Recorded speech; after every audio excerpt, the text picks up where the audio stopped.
Hi, it's Lawrence of Hydroworks. I'm here at a care home in Essex where we were called out to have a look at a water softener installed here, as well as a water softener installed at their other care home in Ashford.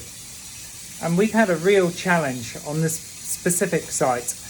The client has had a water softener on this site for many years. The water softener was installed onto that pipework there, and that pipework there is, oddly enough, on the cold feed from the loft tanks above. So the loft tanks were feeding a duplex water softener at 0 bar pressure. You can see where this is going.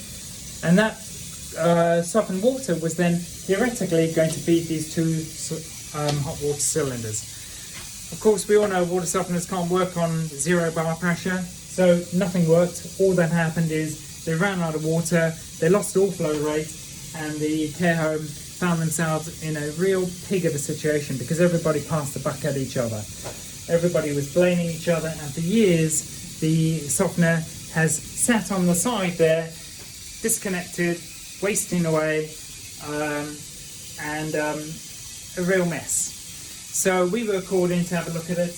The first thing we've done is replumb it. So we've taken the incoming feed, which is up in the loft. We brought the incoming feed down so the soft water, hard water comes down into the water softener at 4 bar pressure as opposed to originally 0 bar pressure. 4 bar pressure.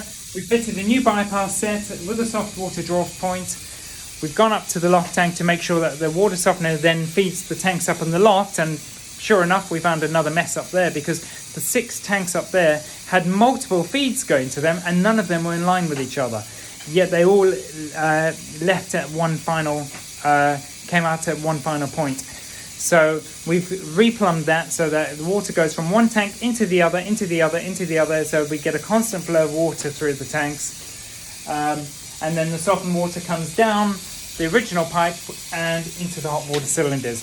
Beautifully soft water, protecting all the appliances and protecting the hot water system, and a job properly done. So I'm very pleased and proud of my team for doing a good job here. It has been hard. The customer has really struggled with the conflict of information given to them by multiple companies over the years, and has really lost faith. So that's where we are. So it's sorted, job's done. A real win for the customer, maybe less of a win for us, but a real win for the customer, and great value. Water softener done at an excellent price considering all that we had to do to fix it for them, and it is working a treat. So I'm really pleased, really chuffed, and this customer hopefully will have many years of reliability with this Aquasolo 100 litre softener. Thanks for watching.